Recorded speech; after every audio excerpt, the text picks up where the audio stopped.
Bonjour à tous. Allez, quelques petits conseils pratiques et puissants pour se mettre au travail, pour être efficace et motivé. Règle numéro 1, être attentif. Alors, libérez l'espace autour de vous. Éliminez tous les distracteurs là, qui viennent vous faire de l'œil et vous tentent pour vous détourner de la tâche.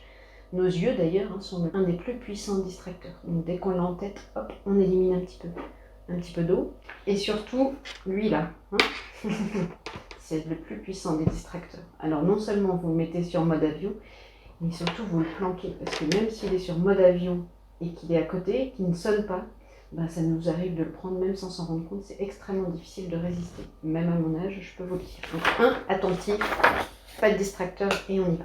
Règle numéro 2, être actif. Surtout être actif avec sa tête. Faites tout à voix haute, dès que c'est possible évidemment. Vous lisez un cours, vous faites une petite carte, parlez-vous.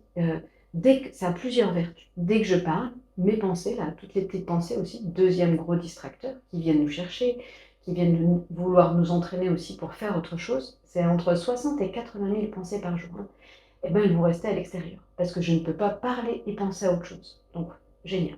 Deuxième vertu, quand je parle à voix haute, je suis pleinement consciente de ce que je suis en train de faire. C'est le support de ma pensée. Je suis pleinement présente et ça commence déjà à se ranger dans ma tête. Donc allez-y, à voix haute. Si vous êtes en classe, bien sûr, si vous êtes en études en train de faire votre boulot, parlez-vous dans votre tête là, au rythme de ce que vous vous dites. Il y a un élève qui m'a dit il n'y a pas longtemps, moi je fais ça madame, et j'imagine même qu'il y a quelqu'un là, qui est presque dans ma tête ou à côté de moi, à qui j'explique comment j'écris ce que je suis en train de faire. C'est juste génial. Testez-le, vous allez voir. Vous êtes hyper présent, ça reste dans votre tête. Règle numéro 3, produire pour sauvegarder. Produire, déjà, ça veut dire par exemple écrire, laisser une trace. Déjà, dès que j'écris, je suis actif en plus. Et pourquoi pour sauvegarder? Parce que ça, c'est incontournable pour tous. Pour garder en mémoire à long terme, il faut réactiver. Réactiver dans le temps, les bonnes nouvelles, c'est en espaçant. Le jour même, une semaine après, 15 jours après, un mois après. Donc, ce que je vous propose, par exemple, là, je viens de faire la guerre 14-18. Les dates, les mots de vocabulaire, les petites choses ont du mal à rentrer, hop, vous les mettez. Alors, recto verso. Les dates, les mots de vocabulaire sur le recto, la réponse de l'autre côté. Ou même juste des petites questions aussi. Tiens, la censure. Pourquoi la censure? C'est quoi la censure? Pourquoi la censure dans la guerre 14-18?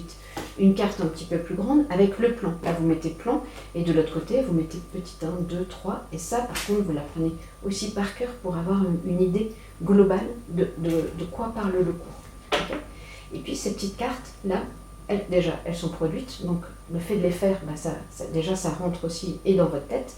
Et puis surtout, une fois que c'est fait, c'est fait. Je vais pouvoir les utiliser pour aller repiocher et réactiver dans ma tête. Prenez des petites boîtes.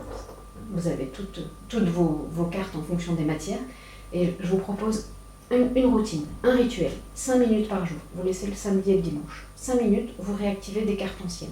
Là, par exemple, comme vous savez que vous avez le contrôle, vous réactivez ces cartes sur la guerre. Triple entente, triple alliance, vous creusez, vous ne regardez pas tout de suite la réponse. Ah oui, triple alliance, petit moyen mémotechnique, A comme Allemagne, Autriche, hop, voilà, vous mettez de la couleur.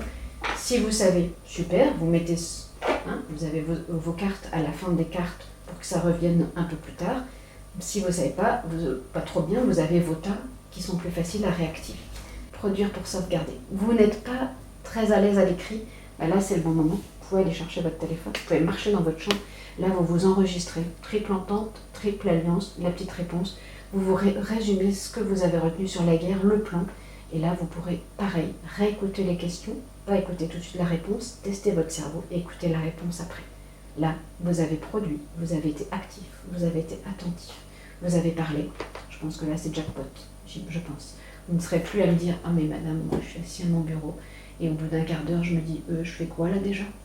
Et pour nous aussi, les parents, une chose à la fois, réactiver, n'hésitez pas à parler aussi, pas de crainte.